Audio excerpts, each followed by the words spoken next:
Terima kasih sudah diberikan kesempatan kepada saya. Sebelumnya perkenalkan, nama saya Maria Goretti Deok, NIM 17230300113, kelas A reguler sore. Di sini saya akan mencoba menganalisis mengenai buku yang ketujuh dalam mata kuliah kajian seminar masalah-masalah sosial tentang masalah sosial dan pembaruan sensus. Baik, langsung saja. Yang pertama tentang sejarah teori masalah sosial. Secara umum, masalah sosial dianggap sebagai situasi sosial yang dirasa banyak pengamat dan tidak sesuai dan perlu diperbaiki. Sosiologi AS awal menerapkan model medis pada analisis masyarakat untuk menilai apakah ada beberapa patologi menggunakan apa yang dianggap sebagai kriteria universalitas normalitas. Sosiologi umumnya berasumsi bahwa masalah sosial dihasilkan dari orang jahat, orang yang tidak dapat menyesuaikan diri dan abnormal karena kekurangan mental. Gangguan mental, kurangnya pendidikan atau sosialisasi yang tidak lengkap. Para ahli patologi ini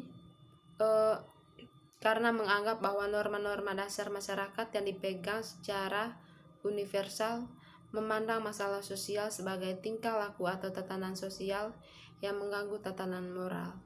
Bagi mereka, tatanan moral masyarakat mendefinisikan perilaku seperti alkoholisme, bunuh diri, pencurian, dan pembunuhan sebagai masalah sosial. Tetapi pendekatan ini tidak memperhitungkan kompleksitas yang melekat pada masyarakat yang beragam. Masyarakat yang mengalami perubahan cepat dari proses migrasi, urbanisasi, dan industrialisasi dianggap memiliki kantong disorganisasi sosial. Daerah-daerah tertentu di kota-kota yang mengalami perubahan paling cepat misalnya ditemukan memiliki tingkat kejahatan, kerusakan keluarga, dan gangguan mental yang sangat tinggi. Dalam beberapa dekade terakhir ini, banyak sosiolog telah kembali ke studi tentang individu bermasalah penyimpangan yang melanggar harapan masyarakat. Studi modern tentang penyimpangan berkembang dalam dua arah. Yang pertama, mencari sumber penyimpangan dalam struktur sosial.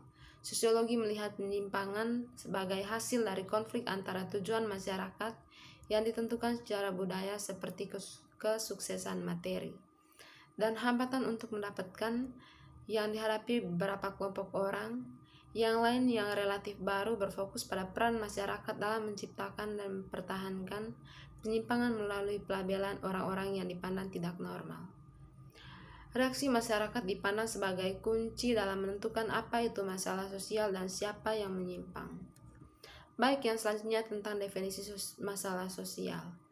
Ada realitas objektif dari masalah sosial, ada kondisi dalam masyarakat yang menyebabkan penderitaan material atau psikis untuk segmen tertentu dari populasi, dan ada juga fenomena sosiokultural yang mencegah sejumlah besar peserta masyarakat untuk mengembangkan dan menggunakan potensi penuh mereka.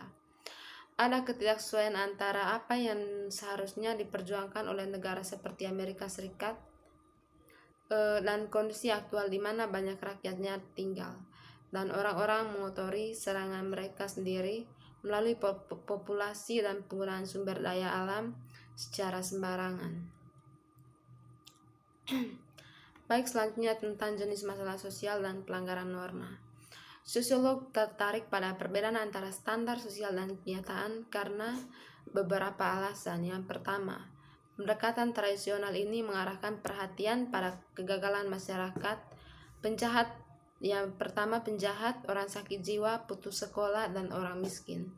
Sosiolog juga memiliki banyak wawasan yang menjelaskan proses di mana individu mengalami tekanan yang berbeda untuk melibat dalam bentuk perilaku menyimpang tertentu karena lokasinya dalam struktur sosial.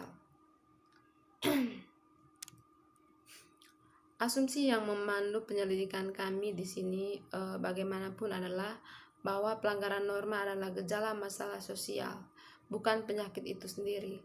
Dengan kata lain, sebagian besar penyimpangan adalah korban tidak boleh disalahkan sepenuhnya oleh masyarakat atas penyimpangan mereka. Sebaliknya, sistem tempat mereka hidup itu harus disalahkan. Deskripsi situasi yang mempengaruhi penyimpangan membantu menjelaskan mengapa beberapa teori kategori orang berpartisipasi secara tidak proporsional dan kondisi sosial dengan jenis kedua dari masalah sosial yang ditekankan dalam teks dan melibatkan kondisi yang menyebabkan penderitaan psikis dan material bagi beberapa kategori orang di Amerika Serikat. Di sini fokusnya adalah pada bagaimana masyarakat beroperasi dan siapa yang diuntungkan dan siapa yang tidak bahwa pengaturan yang ada. Dengan kata lain, apa bisa sistemnya, bagaimana penghargaan sosial didistribusikan, apakah kategori orang menderita atau untung karena bagaimana sekolah diatur dan dipilih juri, karena sistem senioritas yang digunakan oleh industri atau karena cara perawatan kesehatan diberikan. Pertanyaan-pertanyaan ini mengalihkan perhatian dari individu-individu yang melanggar norma-norma ke institusi masyarakat sebagai penyebab masalah-masalah sosial. Masalah sosial jenis ini menimbulkan penderitaan psikis dan material individu. Selanjutnya tentang imajinasi sosiologi. Sosiologi adalah disiplin yang memandu menyelidikan ini ke dalam sumber dan konsekuensi dari masalah sosial. Disiplin ilmiah ini adalah studi tentang masyarakat dan organisasi sosial lainnya, bagaimana mereka mempengaruhi perilaku manusia dan bagaimana organisasi ini diubah oleh manusia.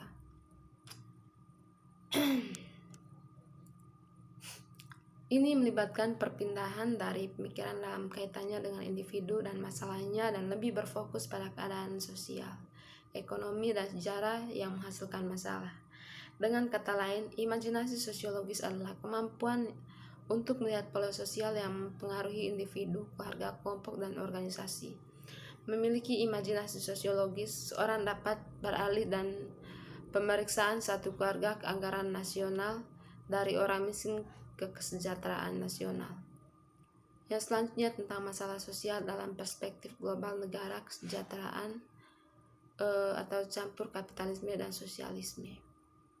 Negara-negara di Eropa Barat, Skandinavia, dan Kanada memiliki kebijakan kesejahteraan yang murah hati bagi warganya, tentu saja lebih jauh murah daripada yang tersedia di Amerika Serikat.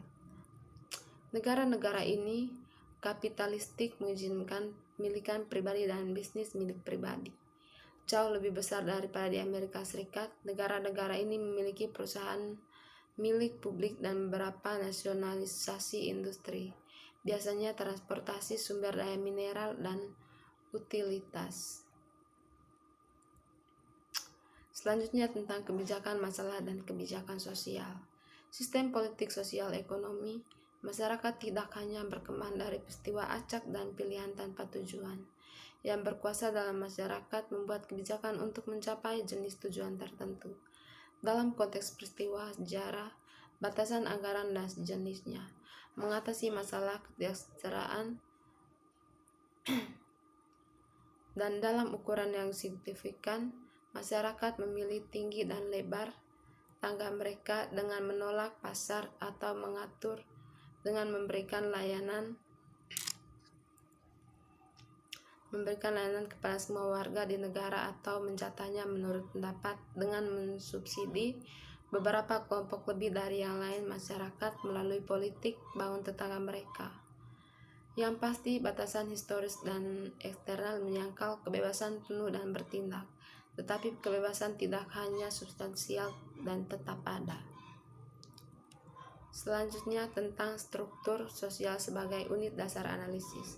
Ada kecenderungan yang sangat kuat bagi individu, orang awam, petugas polisi, hakim, pembuat undang-undang, dan ilmuwan sosial untuk memahami masalah sosial dan memberikan solusi perspektif individualistis. Misalnya mereka menyalahkan individu karena miskin tanpa mengacu pada maldistribusi kekayaan dan lainnya kerugian yang dilestarikan secara sosial yang merusak banyak keluarga dan generasi dari generasi ke generasi. Yang terakhir tentang metode sosiologi dan kerajinan sosiologi. Analisis masalah sosial bergantung pada data yang dapat diandalkan dalam penalaran logis. Kebutuhan dimungkinkan, tetapi beberapa masalah harus diakui.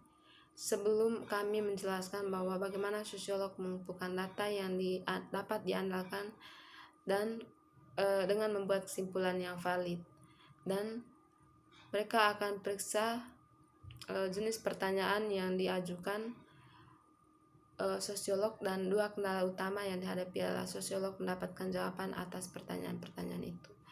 Baik, terima kasih. Itu saja analisis dari buku yang ke-10. Mohon maaf kalau ada salah tingkah laku dan kata-kata. Sekian dan terima kasih. Selamat sore.